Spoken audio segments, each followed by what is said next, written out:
Good morning, everybody, and welcome to the NFL Brekkie Show for Week 10. Alongside my good pal, Laurie Horesh, I am Phil Murphy. We are leading into Denver at Buffalo, the Week 10 finale on ESPN 1. Over on ESPN 2, we're not getting the Manning cast. We're getting NBA, Boston hosting New York, the Knicks. But Laz, this is an NFL show, thus titled the NFL Brekkie Show.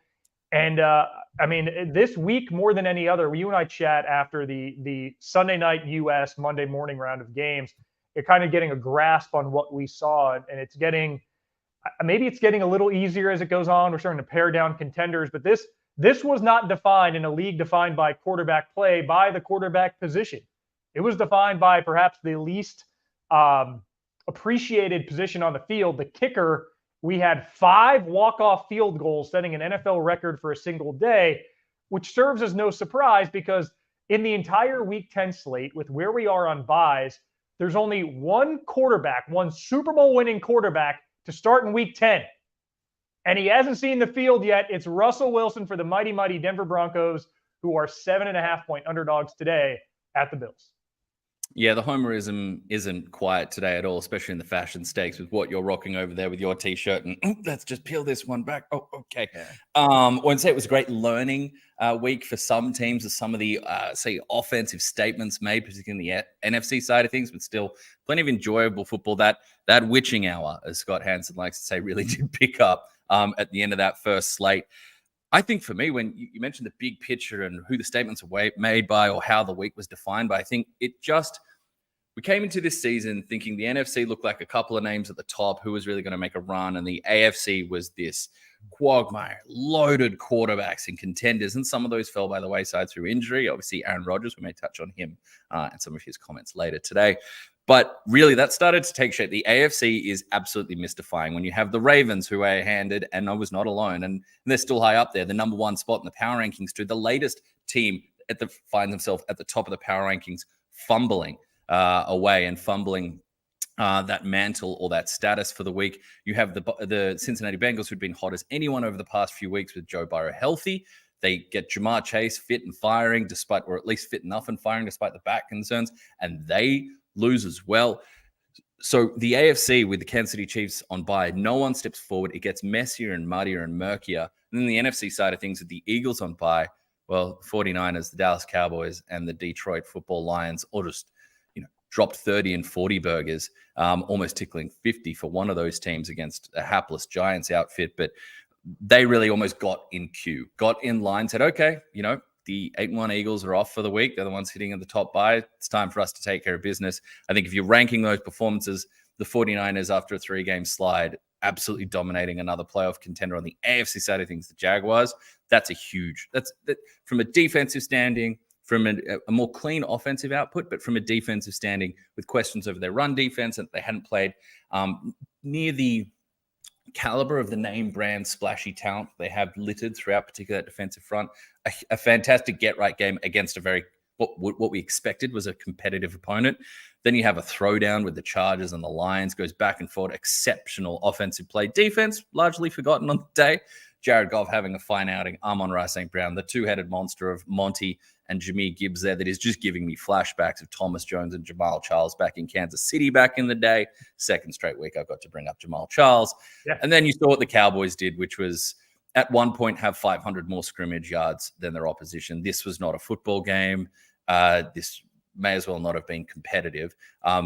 There will be some that will say that, you can't learn much from that Dallas Cowboys outing. They finished the season with 89-17 in their season sweep of the Giants. I'm one of those people that thinks you can't learn a lot from that Cowboys output. I think you just use it as a get-right game and a get-in-rhythm game. So that kind of leaves us poised for this final 2 months. But it does allow for some reactions, Philip, doesn't it? And a particular type of reaction that you are very fond of.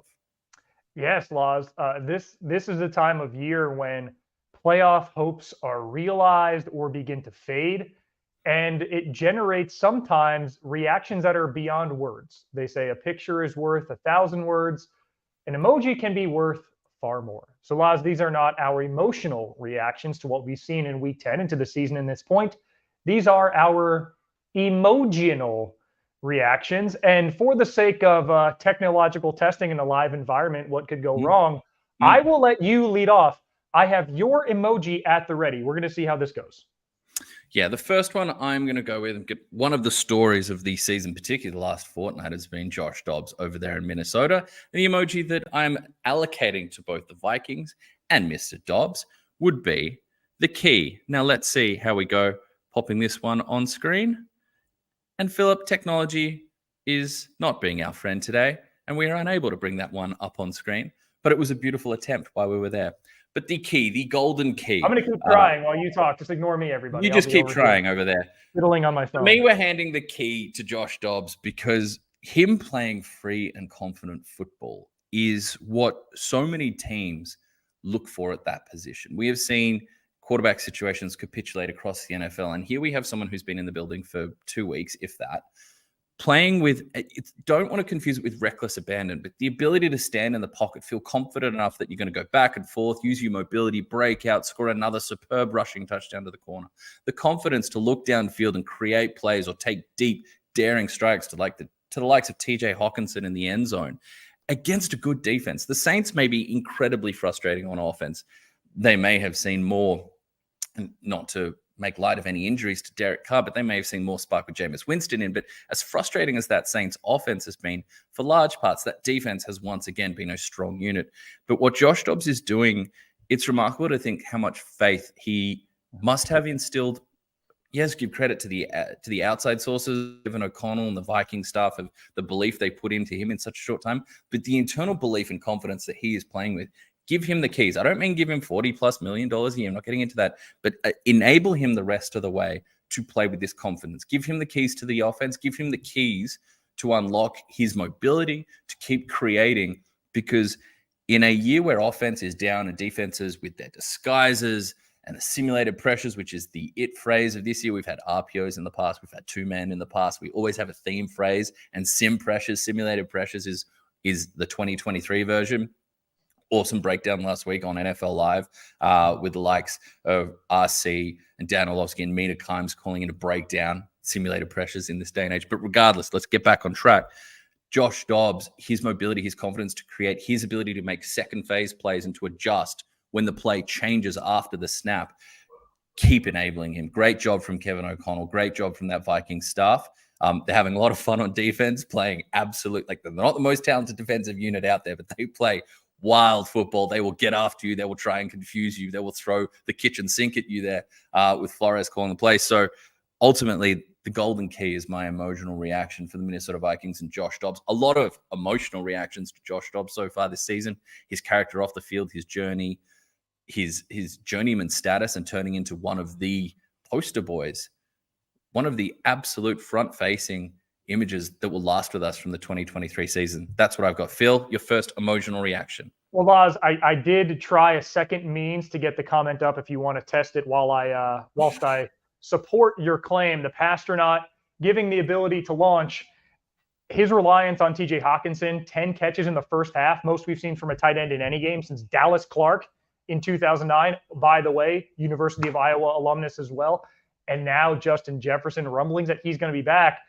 Don't look now. I mean, the Vikings are in a position where it's beyond, will this team be in wild card contention? They have breathing room with the wild card behind them. In fact, they're as close to catching the Lions for the NFC North lead as they are being caught by the likes of Atlanta, Washington, Green Bay. I don't know who's catching them from behind. But if you're Dallas or a Seattle, who's in a division with a tough Super Bowl contending team, and you're assuming you're going to be that 5 or 6 seed at worst, don't get too cozy, because Minnesota's right behind, playing with more confidence every week, as Josh Dobbs doesn't just get the keys, but he actually learns the names of his teammates. Laz, I'm posting mine now. My emotional reaction is to the Pittsburgh Steelers, and it is a map. Why is it a map? Well, Pittsburgh, long defined for a spell. Terrific running back play, Jerome Bettis. I mean, it felt like we were riding the bus again. They ran for over 200 yards. One of the best rushing games we've seen from them in almost exactly a calendar year as a team. Then for a spell, it was Ben Roethlisberger and being able to throw the ball downfield. Laz, I sent you not just a map, but a heat map of Kenny Pickett's pass attempts in this game. Now, let's let this breathe for a little bit. Here it is. The middle of the field is not at all utilized for this team. He went 2 for 5 passing on passes beyond 10 yards. And this team, there's not a lot of faith in them because right now they're 6-3. The market for them to not even get to 10 wins, in which they have to finish 3-5, is $1.82, which means those are the shorter odds because all this offense knows how to do is throw it to the flats. If the running game isn't racking up 200 yards against a depleted Packers team, they don't have a way to win. But here we are 9 weeks in. They've been outgained in every game, yet they are still 6-3 on the season. Left to play Cleveland, at Seattle. They got to play at Baltimore. They play Cincy twice, home and away. Las flats aren't going to cut it. We got to get, as I sent before, the map emoji out for, ironically, somebody named Matt Canada knowing how to throw to the north and be able to get defenses to respect you deep. Otherwise, Pittsburgh's luck is going to run out. This whole we are being outgained in every game, yet we're finding ways to win. It hasn't happened to this degree in exactly 90 years. There's a reason for that. It's not sustainable. With objects in the mirror closer than they appear in the AFC wildcard picture, Houston, Cincinnati, Buffalo, who will overtake both of those teams if they win today against Denver, which they're expected to. The Steelers are going to slip right out of the playoff picture. Yeah, Mike Tomlin will get to 9-8 as he seems to do every year and have one of the most, punching above his weight efforts in so doing. But that said, Laz, they got to be able to threaten over the middle and deep with some measure of consistency, because what was cut off in that graphic is Kenny Pickett's completion percentage above expectation, which was really modest in that game. If they're not able to do that, the teams that they're playing, again, 4 division games remaining, and then a trip as well to Seattle, they're gonna start falling on that ladder very quickly. You mentioned the completion percentage over expectation. This is why the duo works so seamlessly. This is the yin and yang that is us, because I have it right here. Kenny Pickett on the week, negative 3.7% in terms of his completion percentage over expectations. The only thing that worked better for him is that Jordan Love was like -6, who was one of the worst in the NFL. It wasn't great. Let's not get into where Tommy DeVito was, or a rough outing for Will Levis. But no, those are... Yeah, he was the worst. And you can't count... You mentioned the run game has been finally positive in the last couple of weeks. We've seen not just Jaylen Warren, who I think we're both in agreement is the best back in that backfield, despite Najee Harris's draft stock. But Najee Harris has had some more productive outings and showing a little more burst. But yeah, you can't count on that week in, week out. And it's an inconvenient truth. But I also think that I was asked doing radio last week what I thought about the Pittsburgh Steelers, their constant winning record, how they're doing, how they can continue this on. Is it sustainable? You mentioned being outgained week in, week out. And it's their model of organizational consistency, coaching consistency, and a strong defense almost year in, year out will always keep you competitive. It has shown us what their records are year in, year out. But this version of it also has a ceiling on it. And whilst we can accept that they are competitive and may very well sneak in the AFC side of things, to think they're going to be an actual Super Bowl contender, and who knows, maybe this will come back to bite me, where, and age terribly, but to consider them an actual Super Bowl contender that can make a run at the Final Four, let alone the big dance, let alone the Lombardi, is laughable. I took a bet on them today under 9.5 wins. Now, not at $1.82. I found about $1.91, but I took that because I don't see how this mathematically how this can continue. I say I love it. They're also a great pick in those preseason wins pool competitions because they don't tend to go very high, and they are going to lock you in for a competitive total for your second pick out of 3, perhaps. Okay, my second one goes to the Los Angeles Chargers. And it's quite simple here, and I believe you have submitted it. I do love... Oh, no, I'm waiting for the emoji. I forgot which one you had for this. Oh, yes, that's okay. Well, I'll do it. Luckily, it's a facial one, so I can recreate it. I do love that when I bring these emojis up, by the way, we get your little profile picture, which is glorious and heavily contrasted. But for this one with the Chargers, it's quite simply, it's just the shush emoji. Because we have heard this before. We have seen it before. We have believed in it before, some of us. The Chargers, so often a great-looking team on paper. The Chargers, so often a huge favorite, a second favorite for a lot of people, but a huge favorite of the NFL literati, journalists, pundits, media members, deep dive statistical thinkers. And yet, once again, we are seeing the same Justin Herbert, explosions on offense, and the defense utterly hapless, unable to stop anything that Detroit put down there, whether it was Gibbs, whether it was Monty, whether it was Amon-Ra St. Brown, whether it was Jared Goff, who looked exceptional, and play action, drop backs, working screen game, not just to running backs, not just working out of the backfield, but to the likes of Amon-Ra St. Brown. The fact that you can hit Amon-Ra St. Brown downfield and then come right back to him with a screen that he goes in for a touchdown untouched.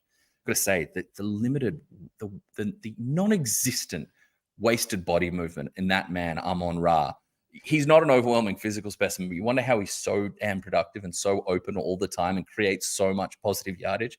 He's so efficient, but they didn't trouble them at all. This was offensive fireworks, and anytime you're floating around 80 points, you're going to get a lot of neutral fans invested. But the Chargers wasting another phenomenal performance from Justin Herbert. If you drafted him in fantasy, if you think he should be in the conversation for Pro Bowls or All Pros, they're absolutely valid. But what's going to keep him out of MVP conversations truly, and what's going to keep the Chargers out of serious contention, is that defense is continually Swiss cheese. That's an insult to that brand of fromage. I don't want to use Swiss cheese anymore because I like Swiss cheese. I like Jarlsberg. I don't want to I like the saloon door visual. And just minimal pressure and cowboy hat on. See, this is it. We're mind melding, Phil. It's week 10, and we've been in simpatico since early in the season. But if you wanted any more evidence of it, yeah, they are. They're a saloon door. They have big names. We know about it. We know about Derwin James. We know about Bosa and Mack. We know these things. But when you've got Brocktober's over, we're into November. When you forget Brock Purdy for a minute, is it Brock Wright, the backup tight end for the Detroit Lions, screaming down on heavy play action for a go-ahead touchdown? Like, what are we talking about here? Their inability. And you know who he caught that pass? You know who bit hard and had to trail and couldn't catch up? Derwin James, one of their supposed all-pro, all-star Pro Bowl talent. He's going to start getting ejected from games with the amount of personal fouls he's picking up. He's going to get the Kareem Jackson treatment where it's, hey, you've been warned, flag and ejection is coming his way. So I mentioned what the emoji was. It was the pipe down, the shush, the enough of that noise. I provided enough noise. I'm going to do that for myself now and kick it back to you. But please, look, and I say this, I've got friends who are Bolts fans. I feel for the Chargers fans because they, like the rest of us who turn to them as an interesting team or a second favorite team, hope springs eternal for them when they check their depth chart in July and August every year. But it is ultimately time for this Chargers team and on those around them, until that defense changes, it's just time to pipe down. Laws, a good stat for my good pal Doug Clawson over at CBS. He posted that it was Justin Herbert's 59th career start yesterday. And that 59th career start, in 59 career starts, the Chargers have scored 1,502 points, and they've allowed 1,502 points. Just under 25 points per game scored, and just under 25 points per game allowed. 25 points per game, especially in this year's NFL, this modern NFL where the defense is curbing points, that'll put you top 8 in the league. That'll put you in the top quartile of the league, except you're also allowing points at that same rate. And we saw their frequency with which they blitzed Jared Goff, but Detroit was happy to allow it to come. They blitzed on 41% of downs, but they pressured Goff on only 7%, which means there are numbers in the opposing secondary. So one of two things is happening. In the first half, it was David Montgomery and Jahmyr Gibbs breaking out untouched, 18 carries, 174 yards, 3 touchdowns just for those two in the first half. And in the second half, shifted over. Justin Herbert wasn't poor. 4 touchdowns, 300-plus yards yet again. Fantastic. Except Jared Goff also matched him for 330. And with 3 minutes and 30 seconds left on the clock, Detroit gets the ball.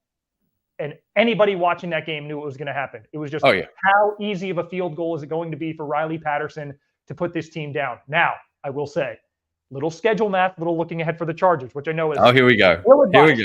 Ill-advised.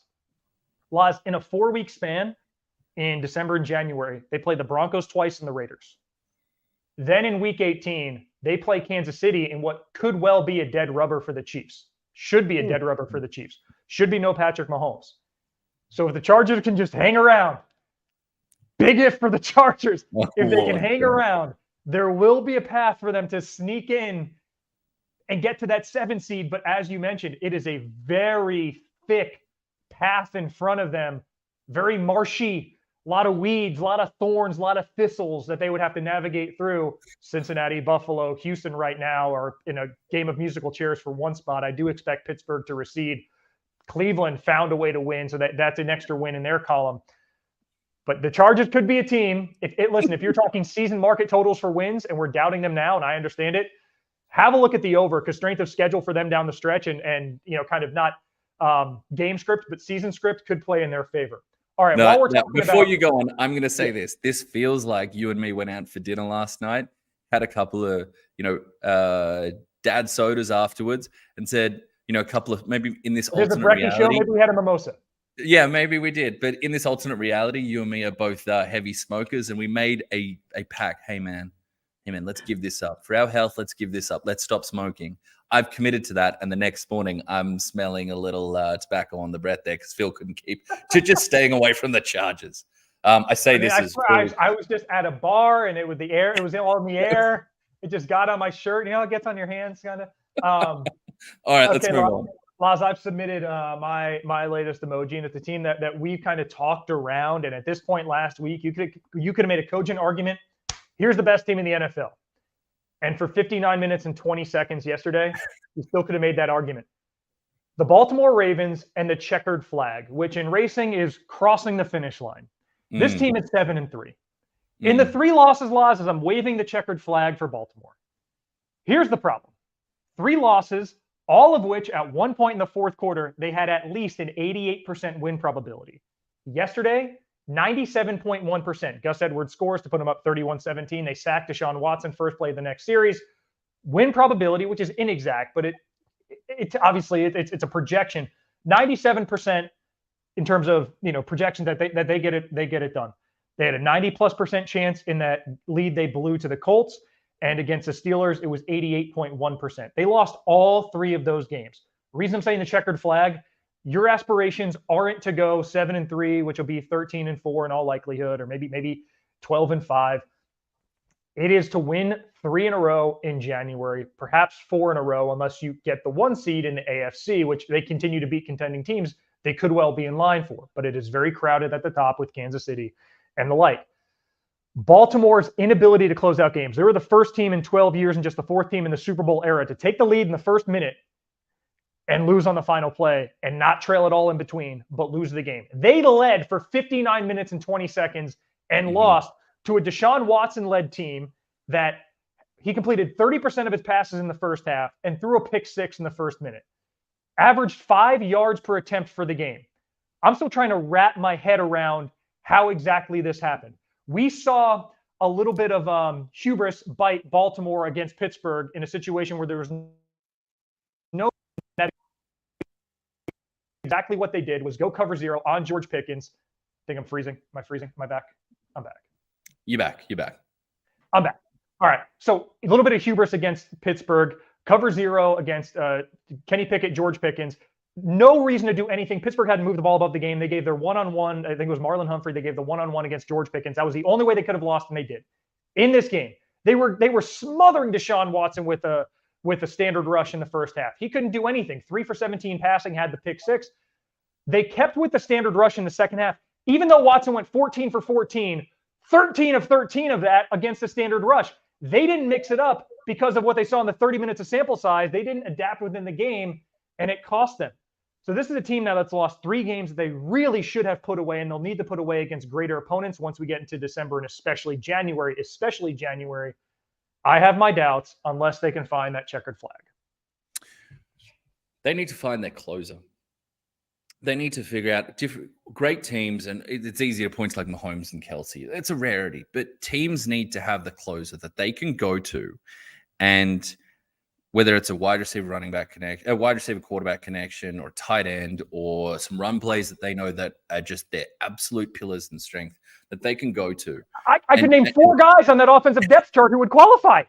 Mark Andrews, Lamar Jackson, Gus Edwards, any of them. And in a game where you saw some flashes, you saw Odell Beckham Jr. taking an in-breaking route. I don't want to say slant because I haven't seen the full route step by step yet. There are different types of in-breakers, but he's taking an in-breaking route in the short and then racing past the secondary to the house, offering up the peace sign. Like, what year is this? Yeah, 30 is the new 40. 31-year-old OBJ goes 40 yards for a touchdown.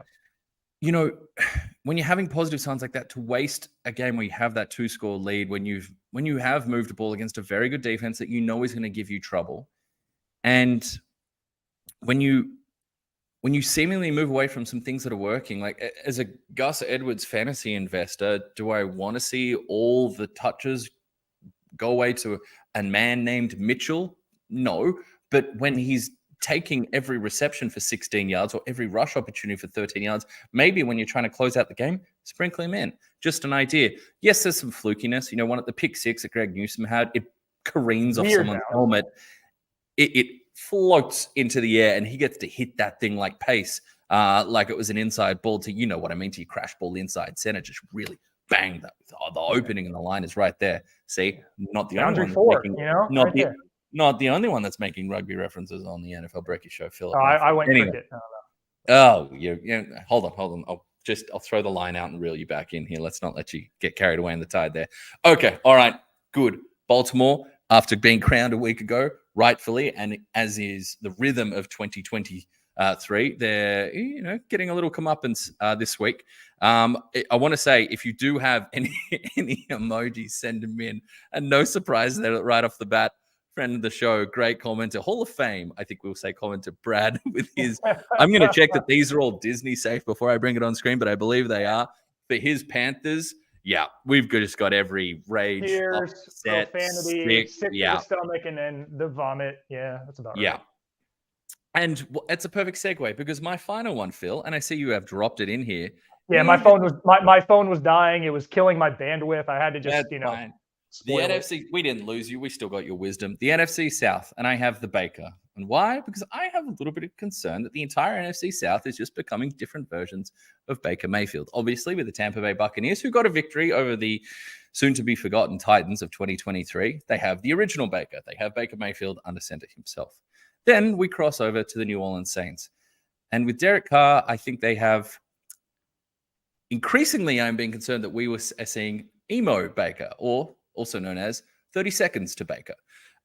We are seeing the frustration and inconsistency of passing, any semblance of passing efficiency, of usage of weapons, that has been the constant theme of the New Orleans Saints offense. And as I mentioned before, has left me saying, whilst I hope, and we're hearing that, that after the bye week, Derek Carr should be back, but I would love to see more Jameis Winston in this offense, because for all Jameis Winston's flaws, at least when he gets in, he's going to serve Chris Olave, and he's going to serve some of the weapons. And then we're chuck it 35 yards downfield and see what happens, baby. Cross his body, corner of the end zone. It doesn't matter, especially when it comes down to the touchdown. Opposite number.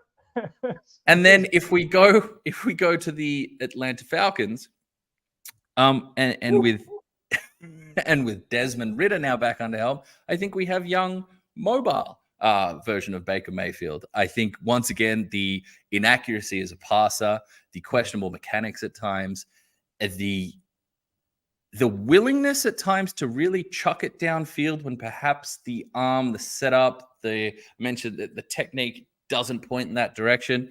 The confusing usage of weapons that you get with Desmond Ridder, which I think if we think back to Baker Mayfield and some of the weeks we were wondering where Odell Beckham was, where his targeting was, and then we had the off-field storylines that followed with that when you had comments from parents and family members about the chemistry there. And then I will not say, while we brought up the Panthers before, but the final team in the NFC South, I will not say that Bryce Young is a Baker Mayfield in terms of the quality of play or who he was. Baker Mayfield at age 14 with his build? But the reason it fits in here is just there's a fear there. There's just a fear that you could be putting yourself with how the coaching has gone, how that offensive line has not taken a step forward, the absence of weapons, that you could be putting yourself in position to have similar results as the Cleveland Browns did with their first overall pick way back in 2018. So the Baker is the emotional reaction for me for the entire NFC South, where I fear that we are seeing not one, but certainly 3, possibly 4 versions of the Baker Mayfield experience. Laz, as an early 2000s emo aficionado, might I suggest for the emo Baker to be Angela Baker in My Obsession with Fire from the great band Senses Fail. That's there you go. There you go. And this is where you are. Baker's okay. yeah, this is where your expertise in that field really comes to the fore. I will not say I did not indulge overly in the emo musical stylings of the time. I was probably, I was probably attempting to bump a little hip hop from the passenger seat of my buddy's car because I did not have my license. I think TLC wrote a song about guys like that back in the day. All right, Phil, your last emotional reaction. What do you got for us as we round the half-hour mark, Philip? Yeah, 8 and 9 is going to win that division. Okay, Laz, I posted mine in the chat already. I was going to do gasoline to power the bandwagon, but I thought the seat was more appropriate for Detroit, the Lions, and not just any seat. This is the airline seat that as demand increases, they become more of a hot commodity. This bandwagon in Detroit is going to get more and more crowded as the weeks go on. Couple questions on them that we had and beating inferior teams from weeks back. Could they stop teams that deployed an effective blitz? And whilst the Chargers may not have the most effective blitz, they brought it with frequency. Over 40% of downs, they pressured Jared Goff, actually got to him once. Now, it's significant because Goff threw 2 touchdown passes against the blitz in this game. He came in all season with 3 touchdown passes total against blitzes. So Detroit, that offensive line, they've spent some resources building, held up against extra pressure, non-standard rush. Jared Goff, we already mentioned how terrific he was. The running game for Detroit in the first half to establish that and then force the Chargers defense to be cognizant of that and open up some passing avenues for Goff late. That happened. My only concern for them, the ability to find a pass rusher opposite Aiden Hutchinson. You watch him on any game day. I mean, that is where your eyes gravitate toward when the opposing team has the ball. The violence of his spin moves, the high motor, all the reasons that he went so high in the draft. It's on display there. But last year, some of the guys who were showing promise, James Houston, Malcolm Rodriguez, a lot of these young draft picks, that second pass rusher, Chase Young that was added to complement Bosa in San Francisco has been missing there in Detroit. I don't know if that person is going to show up on the roster, but what can they do schematically to really get Aiden Hutchinson to the point where he's having an impact of a TJ Watt or Myles Garrett? He may not be that level of player yet, but he's on his way. But the reason I say this bandwagon is going to get a lot more crowded. Right now, they're the 2 seed. They have, I believe, a half game advantage or maybe a full game advantage on San Francisco. They're a game back of Philly, but Philly has the tiebreaker with some comfort. But Detroit's schedule coming up. Green Bay at home, at New Orleans, who will be off of a bye. That game will be sneaky tough. At Chicago, Denver. They play Dallas in week 17, on that Monday night on Saturday night game. But they played Minnesota twice in week 16 and 18. And if Detroit ends up as the 2 seed, those teams are going to play each other 3 times in 4 weeks. So the Lions are going to get 3 bites at the apple against Josh Dobbs in 4 weeks, in all likelihood, for a chance to win their first playoff game in some time after winning a division for the first time in 30 years, getting to a divisional round. This is a team that the stock is starting to get warm with the high-profile, high-scoring win yesterday. And now they should cobble up a good number of wins and slot themselves comfortably in that 2 seat. Book your reservations now. There may not be room this time next month. And look, the Philadelphia Eagles have shown a phenomenal ability to do what many others haven't, and that's win ugly when needed. We just talked about some of the AFC contenders that fell in tense, tight games that they really needed to come away with a victory of. But that Philadelphia Eagles schedule down the way and the run that they're on their bye week now, but the stretch of games that bookended both sides of their bye week is incredibly testing, and that schedule opens up nicely for those Detroit Lions. And yeah, like I said, a few weeks back, we were talking about it, that Dallas Cowboys to Detroit Lions game in week 17, right around Christmas time, looks like an absolute belter. All right, Phil, the emotional reactions, we can put our keyboards away. We can put, we can stop the I maybe need to be told at times that it's time to put the phone away and be a little more present. It's time to do that. So let's put the emotional reaction away. My daughter will actually grab my hair and pull my head up if she wants my attention when I'm on the phone, which is very, that is convicting.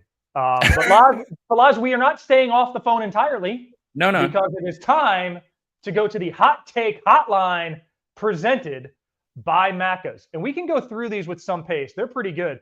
Rowan Potter, as you edited the script off the top. Rowan Potter, Alaz, I like this one because this is, we talk often about the Hot Take Hotline presented by Macca's, how you're turning up the burner a little bit. Rowan here, it was like low to medium, and then scalding with the take. And I'll read it to you. It was like he was sauteing, and then he wanted to just throw some steak down and get some nice char burns on it. All right. So, Hot Take Hotline, Rowan says, Kyler Murray is determined. Will win enough games to ensure the Cards don't draft a quarterback. Won't finish bottom of the division. Heck, they might not even finish second. Laz, I'll take these in three pieces. If the draft were today, the Cardinals will be picking fourth. The way the draft sets up, Caleb Williams and Drake May are going 1 and 2 or 1 and 3 overall. Arizona would have to trade up to get to a spot to take one of those two quarterbacks. And not necessarily in that order. It's a step down. You're right. It's a step down, though, to the next tier of quarterbacks, which is your Michael Penix or J.J. McCarthy. And then you kind of get into Shedeur Sanders and Bo Nix and maybe Jaden Daniels. You're going to hear these names a lot. But those guys, that's that second and third tier kind of conflated. Your bottom round 1, top of round 2 quarterbacks. Arizona, if they're picking 5 to 10, which they got to win, again, they're picking fourth of the drafts today. They would either trade back to take one of the latter guys I mentioned. If they love a Michael Penix or Shedeur Sanders or J.J. McCarthy, they would drop to do that. But a lot of those guys are basically similar iterations of Kyler Murray, who, by the way, made a great play in the fourth quarter with his legs, a scramble, which he went as fast in terms of miles or kilometers per hour as we've seen from him in more than 2 years. And then 2 plays later, the underthrown deep ball to Trey McBride, but finding a rhythm with yet another strong rookie tight end in Trey McBride, who you and I heralded as part of this tight end class with Dalton Kincaid and Michael Mayer and Luke Schoonmaker and down the line. Trey McBride was in there, and he had the best game of his young career in the first 100-yard receiving game for a Cardinals tight end in 34 years to the day. So all that to say, Rowan, I'm with you.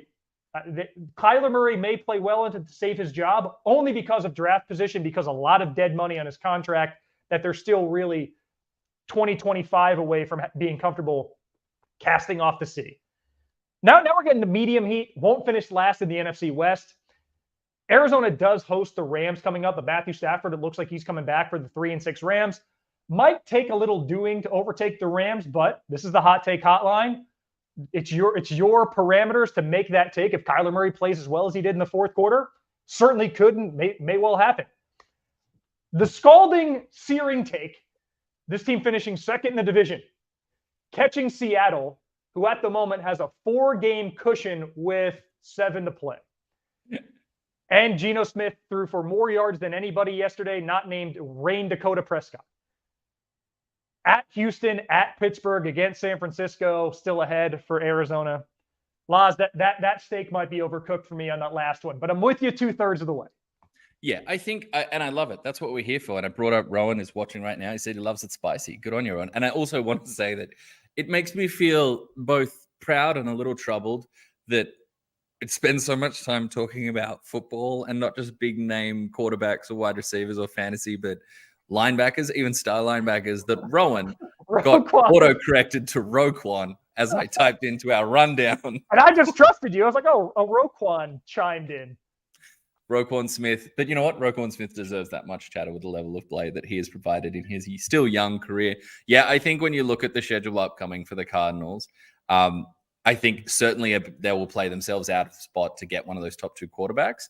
But yeah, the chase, I think they're overmatched against a Texans team that is firing and hot right now. They can certainly cause drama against the Rams.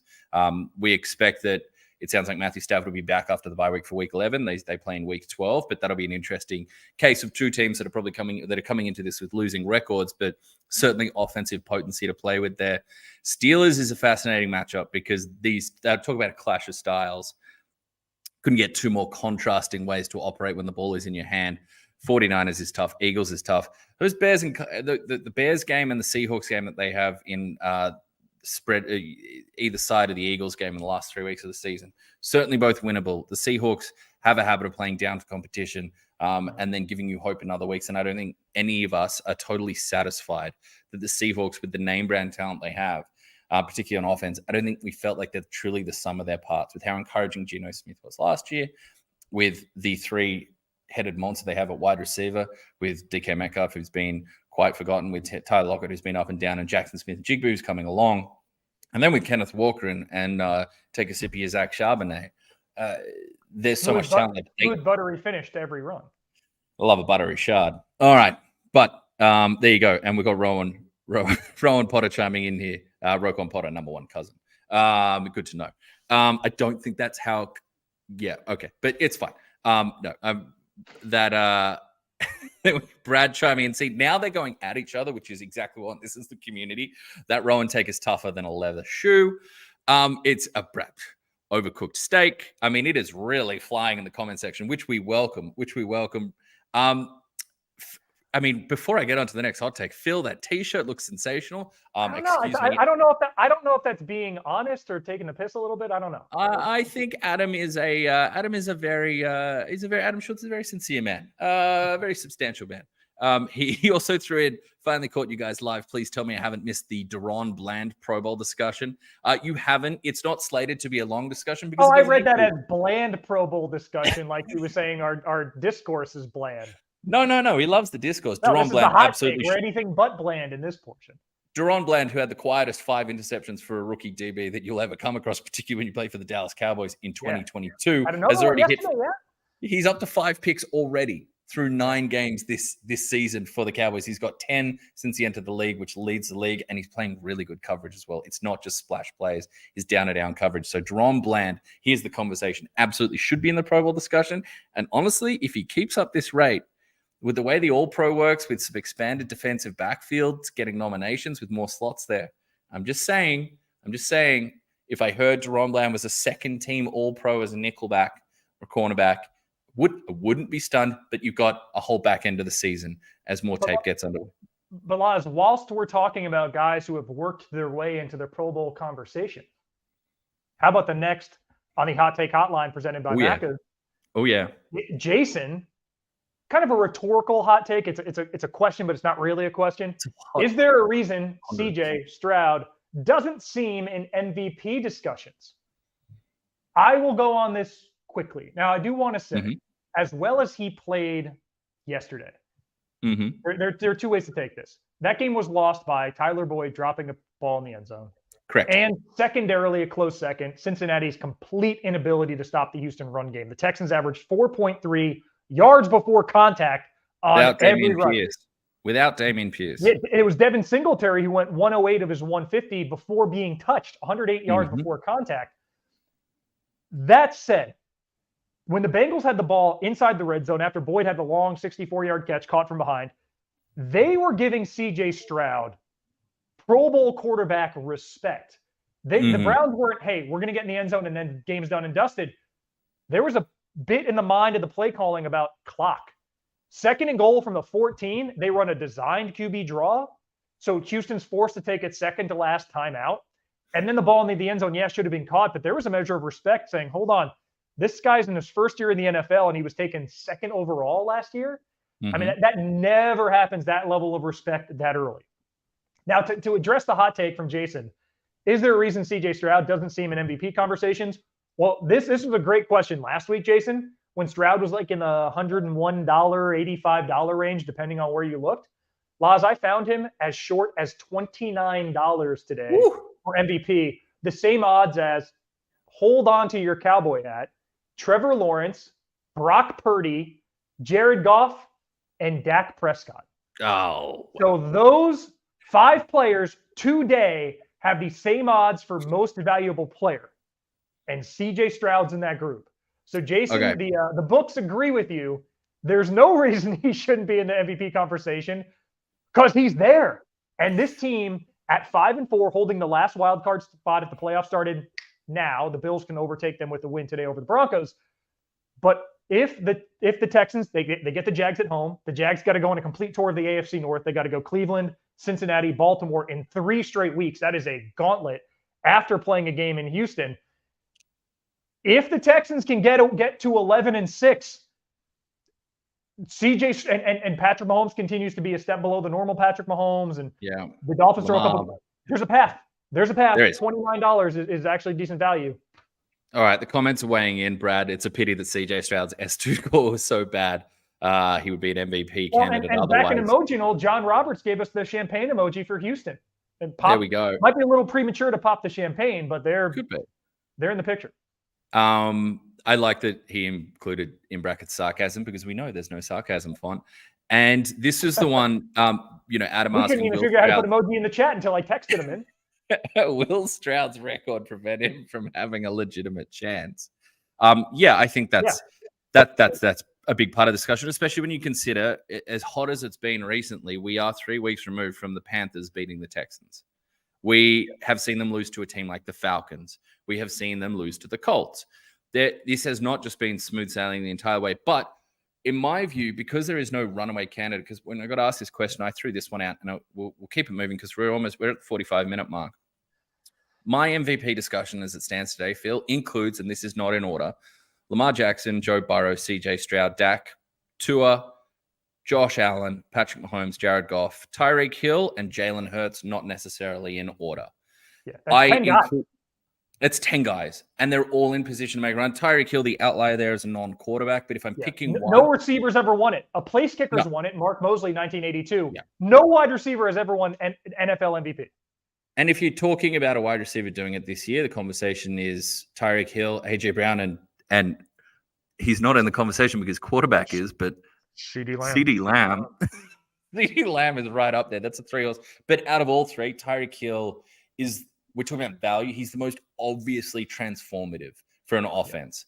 But and if he goes for 2,000, there's a narrative to that. If he gets 2,000, the first ever receiver to do it. Exactly.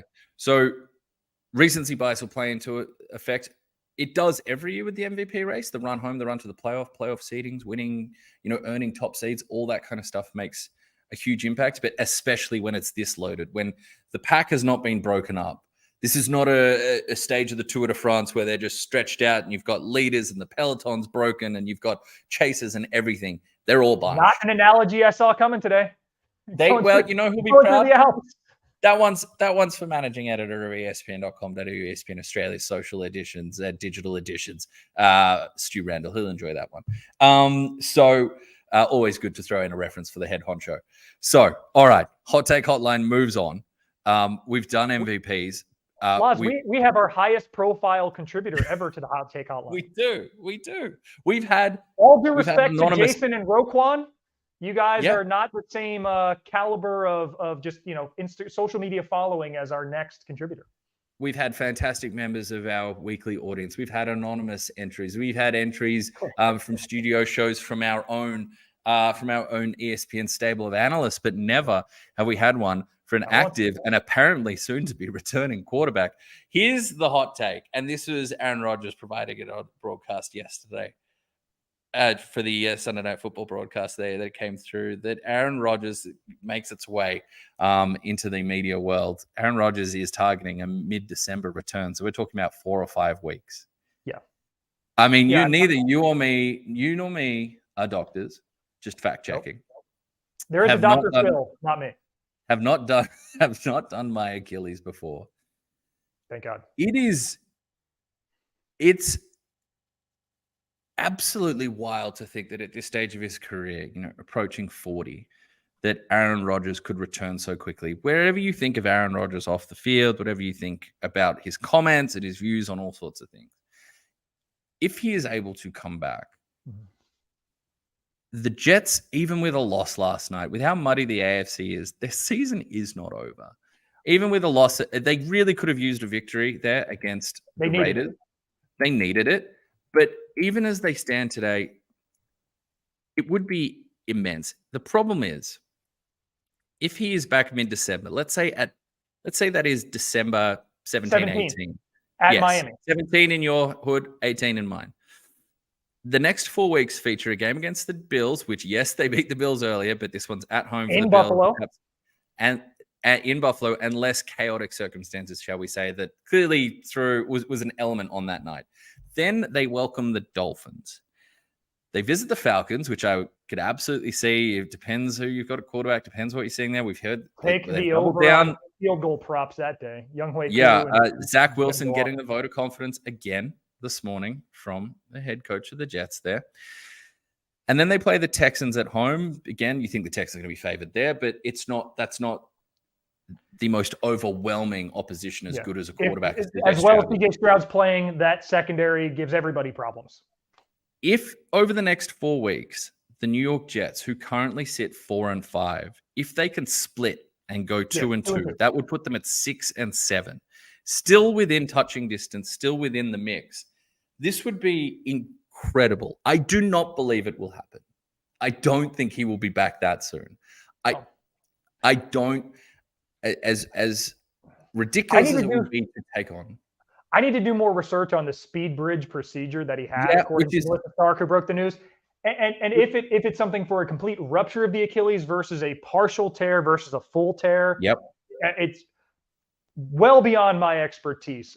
But if there is he's out on the field planting and throwing. We've seen video of that. We've seen that. And he said it's a gradual on-ramp. He's while simultaneously saying mid-December would be great. Mid-December with the gradual on-ramp, we're still 5 weeks from that point. You mentioned 4 games between now and then. That's 4 games plus 1, 5. So 5 weeks. We last saw him throwing on the sideline last week. So 6-week ramp up. It's possible. That game against Vegas yesterday, if this is on the table, will prove so costly that's one you needed to have against Aiden O'Connell.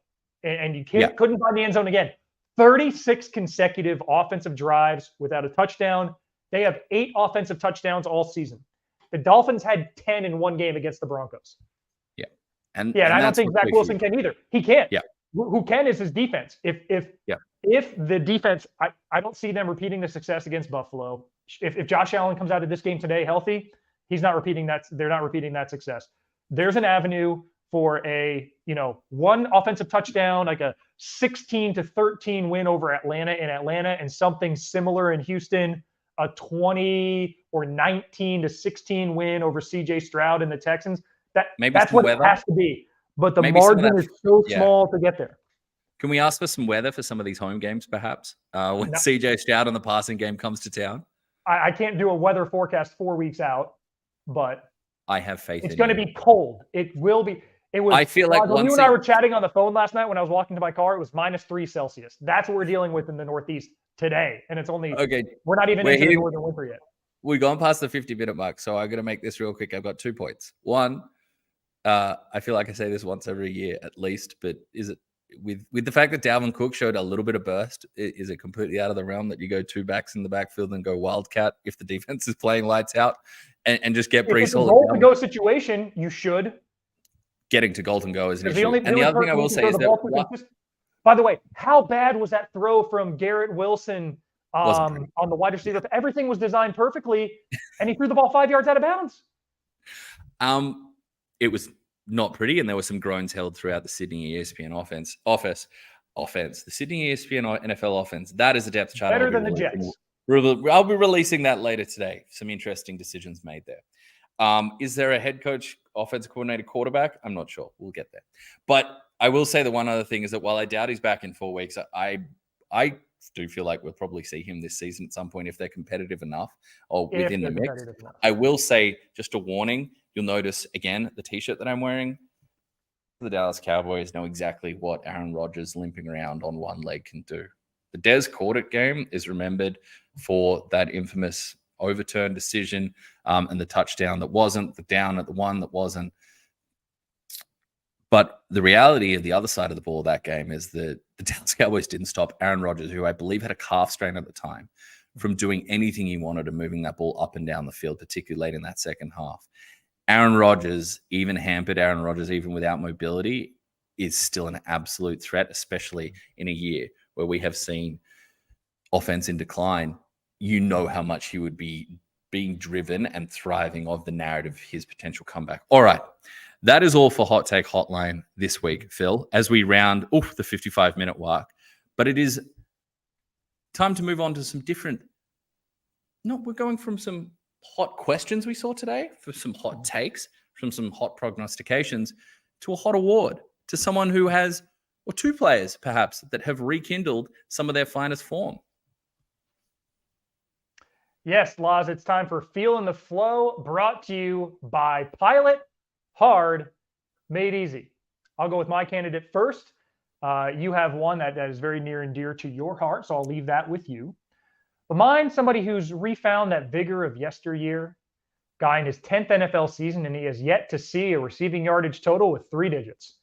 Mike Evans, Tampa Bay Buccaneers, comes in with 9 straight 1,000-yard seasons. And you're thinking, surely it's going to fall off with the dipping quarterback or new quarterback, Baker Mayfield. By the way, it's an NFL record for starting a career 9 straight 1,000-yard seasons. Well, in yesterday's win over the Titans, not only did Mike Evans go 6 catches for 143 yards and a touchdown on 10 targets, all 6 receptions were on passes of 10 or more air yards. Oof. He still has the ability to beat teams on intermediate and deep routes. He's on pace for his most receiving yards in a single season since 2018, also his most receiving yards per target. So he hasn't dialed it back to this possession little out route thing. He's going long and stretching the defense vertically for a run game that's been underwhelming. Baker Mayfield in yesterday's game averaged more than 12 air yards per attempt. Only Jameis Winston had more, and Jameis came out, in kind of bleep it mode and just throw it deep as much as he could late. That skewed his numbers. And what that also did was allow Baker, with that deep threat, to open things up in shorter channels at or behind the line of scrimmage. Baker went 6 for 6 with a touchdown pass. So he had a touchdown pass deep to Evans, a touchdown pass on a shorter route. Mike Evans vertically enhancing the offense, stretching them out a little bit. And he is my honoree for feeling the flow, brought to you by Pilot.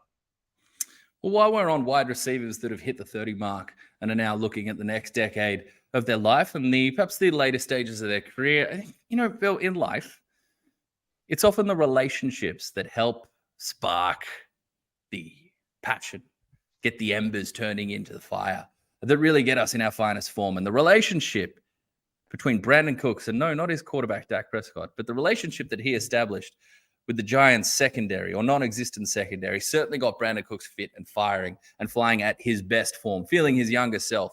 Coming into this game, he had 165 yards on the season. Total. The tape showed that there were moments in that game against the Eagles, for instance, on the infamous Luke Schoonmaker play where his knee comes down, the ball is just short of the goal line. The Cowboys actually ran the same kind of pick route or rub route on both sides of the field. And basically, where the pressure comes from dictates where the ball goes. The pressure came from the other side of the field where CeeDee Lamb and Brandon Cooks ran it to perfection and Cooks was wide open, would have walked in for a touchdown. But the blitz and the pressure comes from that side, means the ball has to go there. You can't get it over that side of the field. Ball has to go there, goes to Schoonmaker. We know what happens. Cooks had been getting open. He had shown that the burst, the speed, that explosiveness was still there. 165 yards coming into today, 173 yards, 9 receptions, a touchdown on 10 targets. He led the league in yards per route run. He was 5th in yards after the catch. So his ability to do it after the catch, to grab the ball, get upfield, hit the hole, find players to embarrass, make miss, say, yeah, I'm 30, but look at the speed. Look what I'm offering here. Look at the wheels. Watch me fly by. This was a player that maintained positive attitude throughout this season, said the right things, maintained being a good teammate, despite the fact that targets or design plays hadn't quite made it there.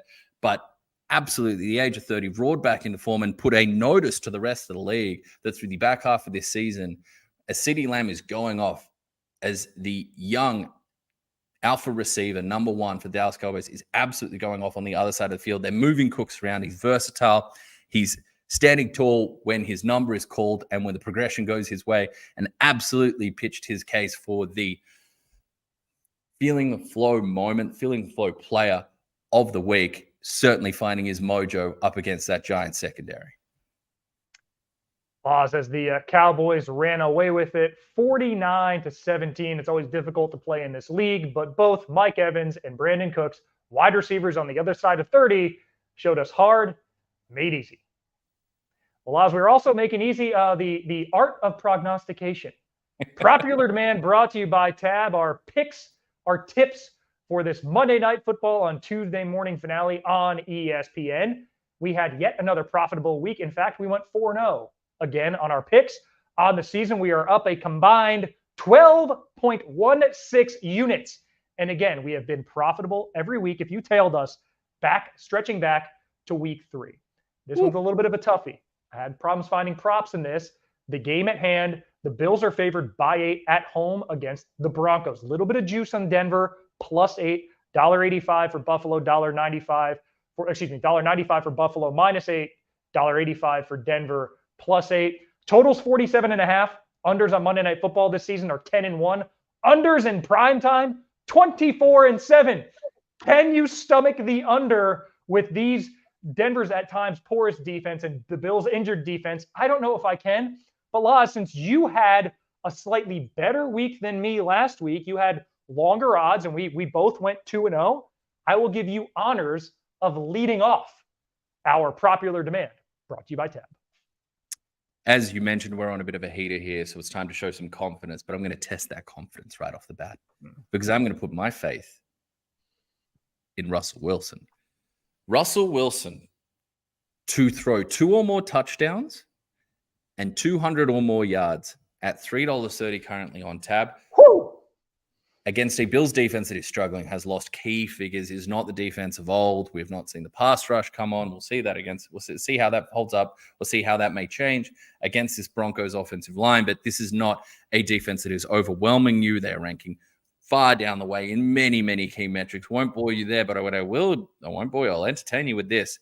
Last 3 games, Mac Jones, Baker Mayfield, Joe Burrow, all cleared that mark over 200 or 200 or more yards. Those first 2 quarterbacks again? Mac Jones, he of benching in Germany fame, and Baker Mayfield. They both cleared 2 passing touchdowns and 200 or more air yards or yards passing. So at $3.30, I'm putting faith in Russell Wilson and Sean Payton to move the ball. Not saying that they're going to get the victory, but I think they'll be able to move the ball through the air against that Buffalo Bills defense. Well, Laz, I think it's going to be a similar game script to what we saw for Mac Jones and for Baker Mayfield, in that they will be behind late and throwing the ball, needing to move the ball through the air and be economical with the clock. And with that in mind, I am taking the first half Bills line at -5.5. It's a big number, pays only $1.87. But there's a reason. If you look at first half against the spread, Denver's actually 5-3 on the year. I'm picking against that. Yeah, because 5-3 is 5-0 at home, 0-3 on the road. And Laz, I got a list of 3 just like you do. Here are Denver's 3 road first half score lines. Again, this game's in Buffalo. Denver was down by 13 at Arrowhead. They were down by 14 at Soldier Field to the mighty, mighty Chicago Bears. And famously, they were down 22 in Miami, a game they lost by 50. So this team is a slow starting team on the road. So I'm taking Buffalo first half -5.5 at $1.87. All right, we mentioned threes. Mentioned pointing back to 3 results. I'm going to point back to 2 results. And that is on these Monday Night Football picks, popular demand. I have pointed towards both Daniel Jones and Kirk Cousins as throwing an interception, and that is 2 for 2. I'm trying to make that 3 for 3 with Josh Allen to go over half an interception at $1.72 currently. He's turned the ball over. He's on a run of interceptions himself. I think that continues. If I'm picking who wins the game, I'm still leaning towards the Bills, despite what these props might suggest. But I'm thinking game script, and I'm also thinking that there is that man, Patrick Surtain, running around back there to cause. We've seen talented quarterbacks, smart, talented, physically gifted cornerbacks fool Josh Allen in recent weeks. I think of Cam Taylor-Britt, one of my picks to be a breakout star this season, with 4 interceptions in 5 games. One of those was against Josh Allen. I think that continues, and I think the Denver Broncos get an interception against Josh Allen at $1.72, and we are trying to get out of here in 90 seconds. Well, Laz, my last, and again, we're talking in threes. How about the tight end for the Bills, Dalton Kincaid, who in the last 3 games has eclipsed his receiving yards market here, over 55.5 receiving yards at $2 even. Cleared that number. He's actually cleared 65 in each of the last 3. 10 catches his last time out. Denver comes in ranking dead last in the NFL in receiving yards per game allowed to tight ends. My pick for game scripts, kind of that 27-16 score line late. If Denver can get the garbage time touchdown, which might hit your prop, could pull Denver within the late cover, could push the game over. I'm not playing the side or the total overall because of that expected volatility late on, but I think Dalton Kincaid in the course or over the course of the game gets more than enough targets, more than enough receptions, especially with all the requisite attention paid outside to Stephon Diggs, to get over 55.5, getting that 60 to 65 to 70 yard range. Give me $2 over 55.5 receiving yards for one, Dalton Kincaid. And you got to ask yourself, anytime you wager, what are you really gambling with? For free and confidential support, call 1-800-858-858 or head to gamblinghelponline.org.au. Oh, Phil, this has been one of my favorite shows we've done over this is season number 4 of us doing our show together. Yes, season number 4 now, Phil. And I wanted to, just before we get out of here, just want to thank all the fans, the audience, the viewers that have thrown in the comment section was as hot as it's ever been. Back and forth with us, back and forth with each other. One of us the was insistent, the people like emoji. The other one was a little not sure that the people like emoji. And I was like, what better comment to finish on than Adam Schultz? Let Russ cook, Phil.